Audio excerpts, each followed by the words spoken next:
Did you know that despite headlines about corruption, some of the biggest names in German business are not just staying, but doubling down on their investments in the Philippines? It's a fascinating story that goes beyond the usual news cycle. And today, we're going to unpack why. What do these German giants see in the Philippines that others might be missing? Let's dive in. Hello everyone, and welcome back to the channel. Today, we're tackling a really interesting economic puzzle. On one hand, you have the Philippines, a nation consistently working to improve its ranking on global corruption perception indexes.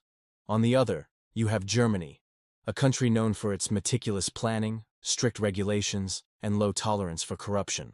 You'd think these two would be like oil and water, right? But the reality is surprisingly different. Major German companies are thriving in the Philippines, and their commitment seems stronger than ever. So, what's the secret sauce? The first, and perhaps most important ingredient, is human capital. The Filipino workforce is consistently praised by German executives for being highly skilled, adaptable, and having an exceptional command of the English language. This isn't just about call centers anymore. We're talking about high-level engineering, complex logistics, and sophisticated manufacturing processes. German companies know that to build world-class products, you need a world-class team. In the Philippines, they find a young, dynamic, and educated population eager to learn and grow.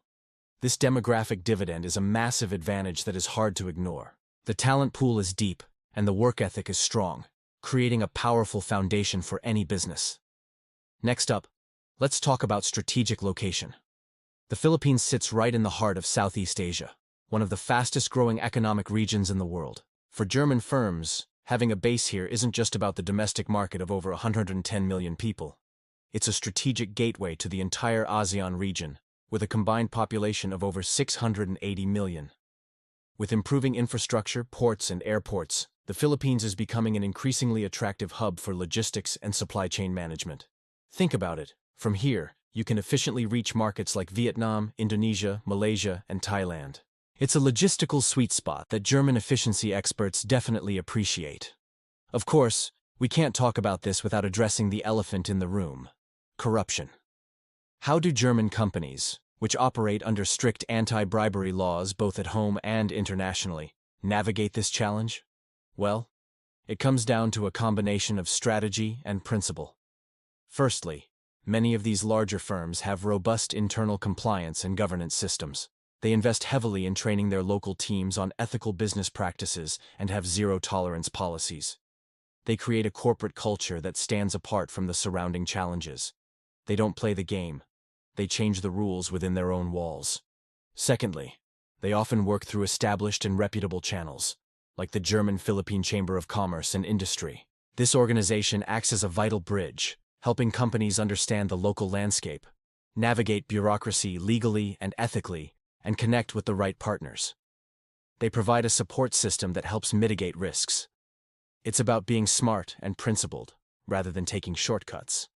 They focus on building long-term, transparent relationships with local suppliers and government agencies that share their values. Now, let's look at the specific sectors where this partnership is flourishing. You have giants like Continental, a leading automotive parts supplier, which runs a massive facility in the Philippines, employing thousands of Filipinos to produce advanced electronics for cars worldwide. Then there's the logistics behemoth, DB Schenker, which leverages the country's strategic location. And we can't forget companies like Siemens Healthineers, bringing cutting-edge medical technology to the country. These aren't small-time operations. These are significant, long-term investments that create high-quality jobs and facilitate technology transfer.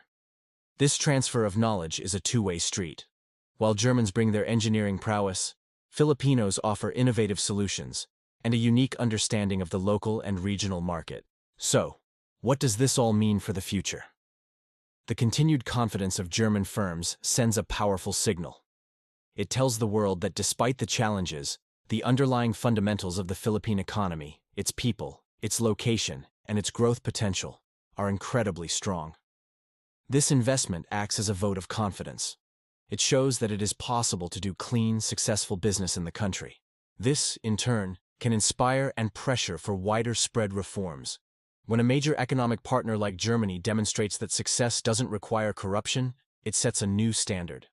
Furthermore, the government itself has been making strides.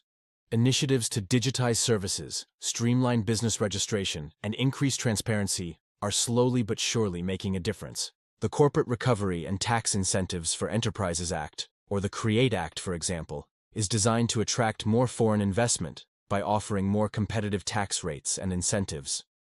German investors are watching these developments closely. They play the long game. They understand that progress isn't always a straight line, but the overall trajectory is positive. They see a government that is, at least in rhetoric and in some concrete actions, moving towards a more business-friendly and transparent environment. The story of German investment in the Philippines is ultimately a story of seeing potential beyond the problems. It's about recognizing that a country's greatest asset is its people.